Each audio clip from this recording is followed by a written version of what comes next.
चाणक्य नीति अध्याय 10। निर्धन व्यक्ति हीन अर्थात छोटा नहीं है, धनवान वही है जो अपने निश्चय पर दृढ़ है, परंतु विद्या रूपी धन से जो हीन है वह सभी चीजों से हीन है। अच्छी तरह देखकर पैर रखना चाहिए, कपड़े से छानकर पानी पीना चाहिए, शास्त्र से व्याकरण से शुद्ध करके वचन बोलना चाहिए और मन में विचार करके कार्य करना चाहिए। विद्यार्थी को यदि सुख की इच्छा है और वह परिश्रम करना नहीं चाहता तो उसे विद्या प्राप्त करने की इच्छा का त्याग कर देना चाहिए।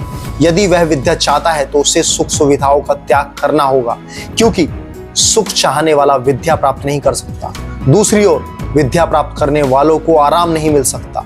कवि लोग क्या नहीं देखते, स्त्रियां क्या नहीं कर सकती, मदिरा पीने वाले क्या क्या नहीं बकते, कौए क्या क्या नहीं खाते। भाग्य की शक्ति अत्यंत प्रबल है, वह पल में निर्धन को राजा और राजा को निर्धन बना देती है। वह धनी को निर्धन और निर्धन को धनी बना देती है। लोभियों का शत्रु भिखारी है, मूर्खों का शत्रु ज्ञानी है, व्यभिचारिणी स्त्री का शत्रु उसका पति है और चोरों का शत्रु चंद्रमा है। जिसके पास ना विद्या है, ना तप है, ना दान है और ना धर्म है, वह इस मृत्यु लोक में पृथ्वी पर भार स्वरूप मनुष्य रूपी मृगों के समान घूम रहा है। वास्तव में ऐसे व्यक्ति का जीवन व्यर्थ है, वह समाज के किसी काम का नहीं है। शून्य हृदय पर कोई उपदेश लागू नहीं होता। जैसे मलयाचल के संबंध से बांस चंदन का वृक्ष नहीं बनता। जिनको स्वयं बुद्धि नहीं है, शास्त्र उनके लिए क्या कर सकता है। जैसे अंधे के लिए दर्पण का क्या महत्व है। इस पृथ्वी पर दुर्जन व्यक्ति को सज्जन बनाने का कोई उपाय नहीं है। जैसे सैकड़ों बार धोने के उपरांत भी गोदा स्थान शुद्ध इंद्री नहीं बन सकता। अपनी आत्मा से द्वेष करने से मनुष्य की मृत्यु हो जाती है। दूसरों से अर्थात शत्रु से द्वेष के कारण धन का नाश और राजा से द्वेष करने से अपना सर्वनाश हो जाता है, किंतु ब्राह्मण से द्वेष करने से संपूर्ण कुल का ही नाश हो जाता है। बड़े बड़े हाथियों और बाघों वाले वन में वृक्ष का कोट रूपी घर अच्छा है। पके फलों को खाना, जल का पीना, तिनकों पर सोना, पेड़ों की छाल पहनना उत्तम है, परंतु अपने भाई बंधुओं के मध्य निर्धन होकर जीना अच्छा नहीं है।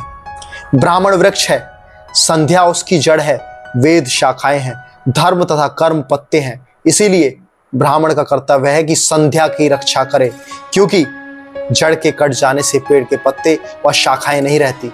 जिसकी माता लक्ष्मी है, पिता विष्णु है, भाई बंधु विष्णु के भक्त हैं, उनके लिए तीनों लोक ही अपने देश हैं।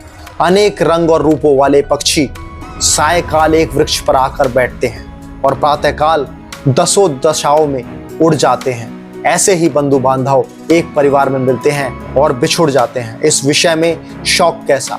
जो बुद्धिमान है वही बलवान है, बुद्धिहीन के पास शक्ति नहीं होती। जैसे जंगलों में सबसे अधिक बलवान होने पर भी सिंह मतवाला खरगोश के द्वारा मारा जाता है। यदि भगवान जगत के पालन करता है तो हमें जीने की क्या चिंता है। यदि वे रक्षक न होते तो माता के स्तनों से दूध क्यों निकलता।